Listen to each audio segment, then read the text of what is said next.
Hey mga brods, may balita nga tayo dito po sa San Miguel Birmen na gusto nga daw isweep talaga eto pong Barangay Ginebra San Miguel sa best of 7 series round nila.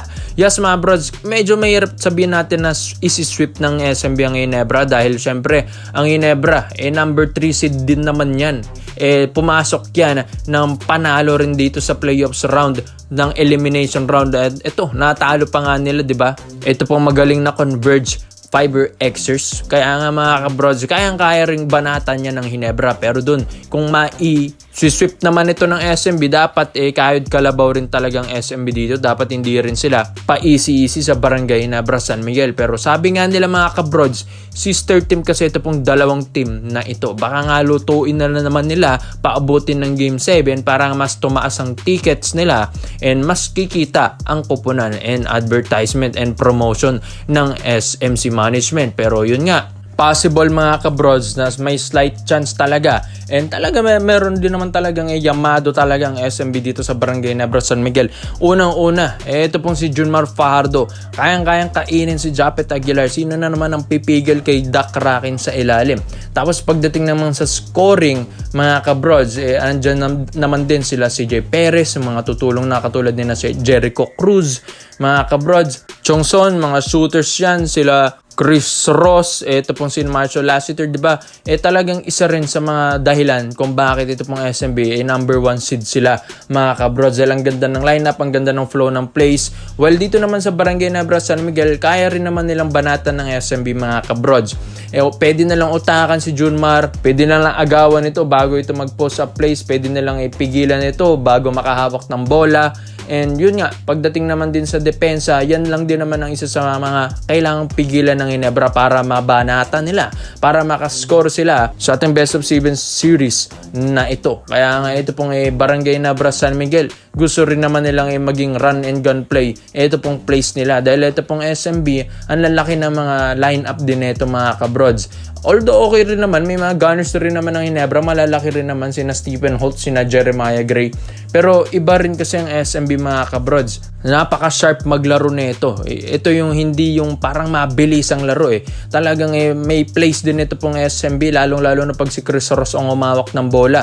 Ang talagang nagpa-pass break lang din naman dyan. Ito pong sina CJ Perez and sina Wami Chongson and Jericho Cruz Pero slow play, slow lang ang laruan ng SMB mga kabrods. Dyan sila baka matalo kapag low scoring ball game ang laruan nito. Pero kailangan mong takbuhan, maging run and gun play ka. Pagurin mo lahat. Ito pong si Junmar mga kabrods sa defensive naman. Kayang-kaya rin naman ito ni Japet Aguilar dahil medyo mabagal nga si Junmar Fajardo sa depense mga kabrods. Diyan mo pwedeng maiwan si Junmar Fajardo mga kabrods. Kailangan lang din mag-click yung mga gunners ng Ginebra kung gusto nilang manalo sa SMB and mapigilan nila si Junmar Fajardo, malesen yung mga scoring nila si CJ Perez and Jericho Cruz kung gustong manalo ng Ginebra sa series na ito. At ang SMB naman, yun lang din mga kabrods, kayang-kaya nilang kainin. Ito pong sinadropit sa ilalim with Junmar Fajardo in the paint. Tapos kapag nag-click din, ito pong mga scorers ng SMB, mas lalo silang magkakaroon ng chance na mabit nila ito pong Barangay Ginebra San Miguel. Ang gandang bakbakan na ito mga kabrods, wala na sigurong lutuan ito.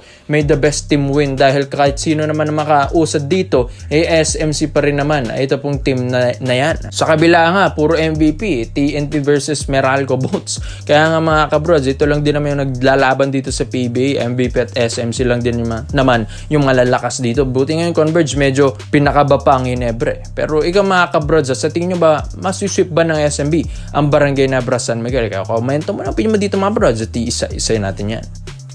Dito naman po tayo sa kabilang balita naman natin mga kabrods. Ito, nakita nyo rin ba yung mga dugot pawis na effort ni Juan Gomez de Leaño against Barangay Ginebra San Miguel na pinakaba yung mga bench, yung mga fans dito sa ating last game ng Ginebra and Converge Fiber Xers dito sa quarterfinals round. Kaya nga mga brods, ang ganda ng pinakita nito ni 1GDL. Kahit natalong Converge, sumaludo pa rin sila sa effort na binigay ni Juan Gomez de Leaño. Pero ito nga mga brods, medyo dismayado nga ito pong si Juan Gomez. Parang kasi hindi nga niya nagugustuhan na rin ito pong Converge Fiber Xers sa performance na pinakita niya kasi parang wala nga tumulong din sa kanya na. Kumbaga parang naka-rely na lang sila lagi kay Juan Gomez de Leano. Laging Juan Gomez ng Juan Gomez, wala na. Hindi na tumulong yung iba. Buti pa si Stockton tumutulong na rin Pero ito nga si Juan GDL kasi, yung leader na rin ng Converge, nagaling na rin kasi ito ng ibang bansa rin. Mga kabrods, may mga reports and rumors tayo na gusto ni Juan Gomez nag-request siya na pwedeng makipag-trade na or mag-request siya ng trade dito sa Converge Fiber Xers dahil bali-balita na gusto na itong lumipat ng Barangay Nebra San Miguel. Yes, mga kabrods, under coach Tim Cone, mga kabrods, dahil dito pa lang sa Gilas Pilipinas na FIBA Asia Cup natin qualifiers, gusto na rin kasi ni Juan Gomez na sumali dyan sa Gilas dahil gusto nga niyang maging under siya ni Coach Tim Cone sa mga players ni Coach Tim. Yes, mga kabrods, gusto rin kasi masubukan ni Juan Gomez ito pong sistema ni Coach Tim Cone. And syempre, ikaw ba naman hindi ka masasayan na mapunta ka ng Barangay Nebra? Yung crowd pa lang, yung popularity mo pa lang, yung chance mong makapag-champion pa lang, dun pa lang panalo na mga kabrods. Tapos ang laki pa ng bigayan. Kaya gusto rin ni 1GDL makapunta ng Barangay Nebra San Miguel, and meron din naman itong sagot ang Barangay Nebra San Miguel sa kanya. Yes, mga brods, gusto rin kasi ng Ginebra ito pong si 1GDL. Pero mga kabrods, titignan pa ng Ginebra daw ito pag may meetingan nila sino naman ang mailalagas nila na player, makuha lang si 1GDL dahil ang lakas na rin kasi ng point guard position ng Ginebra. Andiyan na rin sina Scotty rin, sina RJ Barrientos na gumawa rin ng 30 puntos pataas kamakailan lang against Converge. Tapos sina Stephen Holt, ito pong si Jeremiah Gray na nagiging kondisyon na rin mga kabrods. Kaya ito, titignan natin kung may mapaglalagyan pa nga daw ito pong talento ni 1GDL sa Barangay Nebra San Miguel. Pero kung ako, kay Coach Tim Cone, talagang kukunin ko itong si Juan Gomez. Kung ito yung nagpasakit sa ulo sa'yo, why not gawin kakampi mo na? Di ba mga kabrods?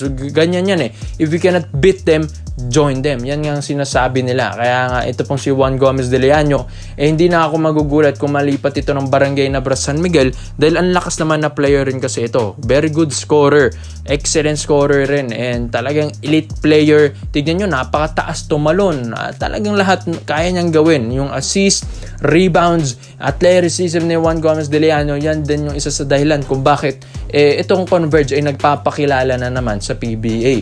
Biruin nyo, unang season pa lang ito ni Juan Gomez, pero ito, pinakaba pa niya ang Ginebra. Ang dami niyang pinakabang Ginebra fans. Kaya nga saludo rin tayo dito sa player na ito, kaya hindi rin ako magugulat kung hindi ito tatagal sa Converge Fiber Xers. Biruin nyo yan and wala pa dyan si Dib Ildefonso, partida pa yan sa Ginebra. Ito pong Converge Fiber Xers. So ito nga, kung ayaw na rin dito ni Juan Gomez, pwedeng pwede ito sa Barangay Nebra San Miguel. Pero mga kabrods, kung ikaw, kina Coach Tim Cone, sa lahat po ng mga Barangay Ginebra fans, kung ikaw ang magde-decide sino naman ang bibitawan ng Ginebra.